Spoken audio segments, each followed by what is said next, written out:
break free. Oh, ladies and gentlemen, they call me Africa don't they make me get joy. Now the president of North Korea wrote a beautiful letter to Ibrahim Traore. I don't want to talk too much. I want you to sit back, listen to the contents of this letter, and listen to the conversation between Ibrahim Traore and the president of North Korea. This is not like the era of the Westerners, the US, the French government trying to milk and suck Africa dry. Now it is business upon business, partnership upon partnership, relationship upon relationship. Now Ibrahim Traore has opened the eyes of all the African presidents, to those that want to listen and to those that want their country to grow. He has opened their eyes. Now listen to the content of this letter, and as you listen, share and comment your opinion. God bless you. One quiet morning, President Ibrahim Traore was sitting in his office, working on some important papers. His assistant entered the room, holding a thick envelope. The envelope was different from the usual letters he received. It was heavy and marked with strange, unfamiliar symbols. "Mr. President," the assistant said, handing it over, "this letter just arrived. It's from North Korea." Traore raised an eyebrow. North Korea? He had never had any communication with them before. His fingers slowly opened the envelope. Inside was a letter, written in neat, strong handwriting. It was from none other than Kim Jong-un, the leader of North Korea. As he read the letter, Traore was shocked. The letter began with words of admiration. "Dear President Traore," the letter started, "I have been watching your rise with great interest. You are not only a leader, but a symbol of power and dignity for all of Africa. In these times, when the West seeks to control and divide nations, you have stood strong, defying their pressures. I respect you for your courage and determination."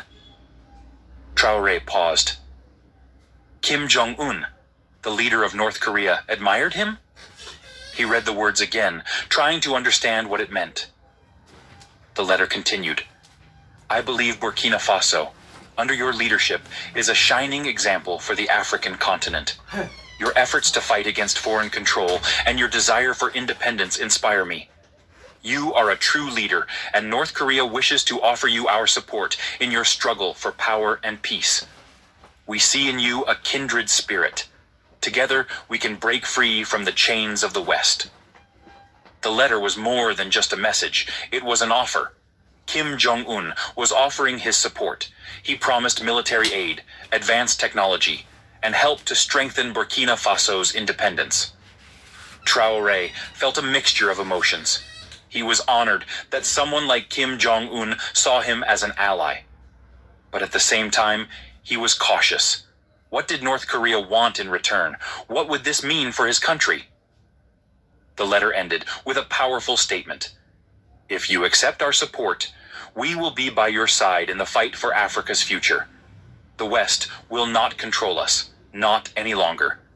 I believe together we can create a new path for Africa and the world. I look forward to hearing from you." Traore sat back in his chair, the letter still in his hands. The weight of what Kim Jong-un had written was heavy. Could he trust this man? Was this the chance he had been waiting for, to free Burkina Faso from the control of Western powers? Or was this just another trap? He knew one thing for sure. His life and the future of Burkina Faso were about to change forever.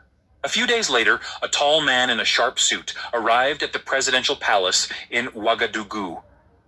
He introduced himself as an envoy from North Korea, sent to meet with President Ibrahim Traore. The man was calm, yet there was an intensity about him that made Traore uneasy. He spoke with a quiet confidence, as if the weight of history was on his shoulders. "I bring a message from Kim Jong-un," the envoy said. "He has great respect for your leadership and your vision for Burkina Faso. He believes that together we can build a strong, independent future, free from foreign control." Traore listened closely, his mind racing. Was this really a chance to break free from Western influence? Or was it a dangerous game he was being drawn into? The envoy continued, Kim Jong-un sees the strength in your leadership. He knows the world is watching you. This is why North Korea is offering you more than just support. We are offering you military aid, technology to advance your country, and an alliance that will give you the power to stand against any force that seeks to undermine you. Traore's heart beat faster. The offer was tempting, but it felt like a gamble. Burkina Faso had always struggled with foreign interference. The West had their eyes on his country, and now North Korea was offering help.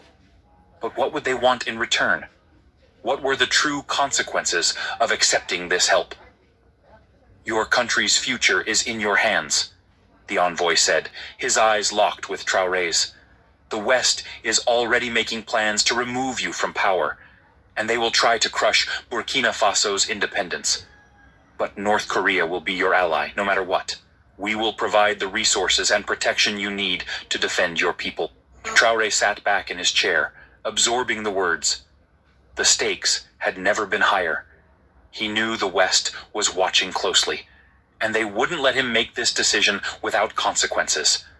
But the thought of being free from their control, of being able to lead Burkina Faso without fear, was powerful.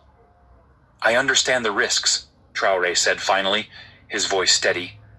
But what do you ask of me in return? What does North Korea want from Burkina Faso? The envoy smiled, but it was a cold smile, one that hinted at a deeper meaning. We ask for nothing but your loyalty, he replied. In return, we will stand with you, against the West, against any forces that try to break your country. Together, we can create a new world order, a world where African nations are not controlled by foreign powers. The words hung in the air like a promise and a threat. Traore knew this was not just about Burkina Faso anymore. This was about Africa, about standing against a history of exploitation and control. But the question remained, could he trust Kim Jong-un? And if he did, what kind of future was he walking into? As the envoy left the room, Traore stared out of the window, lost in thought. The letter from Kim Jong-un had been just the beginning. Now he was faced with a choice that could change the course of history for Burkina Faso, and for himself. Could he afford to say no to such a powerful offer? Or would he risk everything to fight for the independence he had always dreamed of? The future was uncertain, but one thing was clear.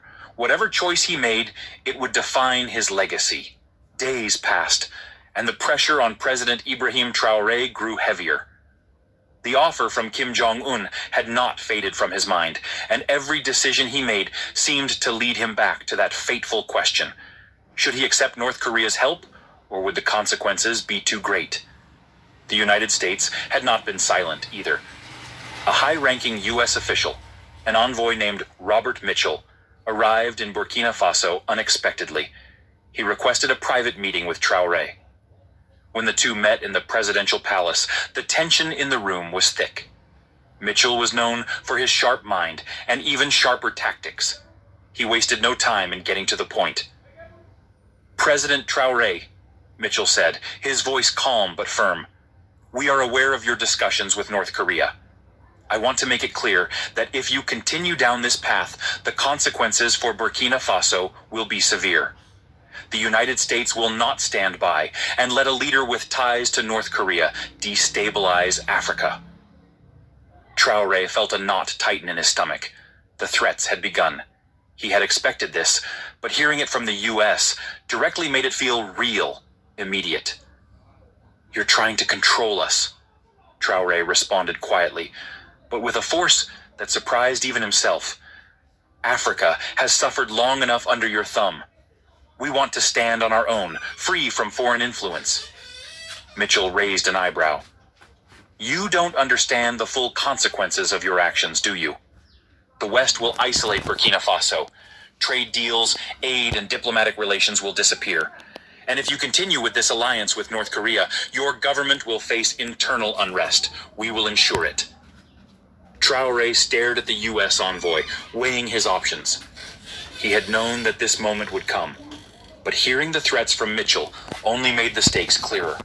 The U.S. had the power to crush Burkina Faso economically. But Traoré couldn't ignore the promise from Kim Jong-un. North Korea's support could mean survival, but what price would he pay for that help? "We're not afraid of your threats," Traoré said finally. "Burkina Faso will not be controlled by anyone." Mitchell didn't respond immediately. Instead, he leaned forward, lowering his voice. "You think this is about power, don't you?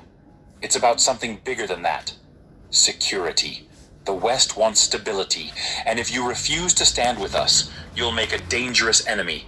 Don't let your pride destroy your country." The words hung in the air. Traoré felt the weight of them, but deep inside, he knew he couldn't back down. His people had elected him to lead them,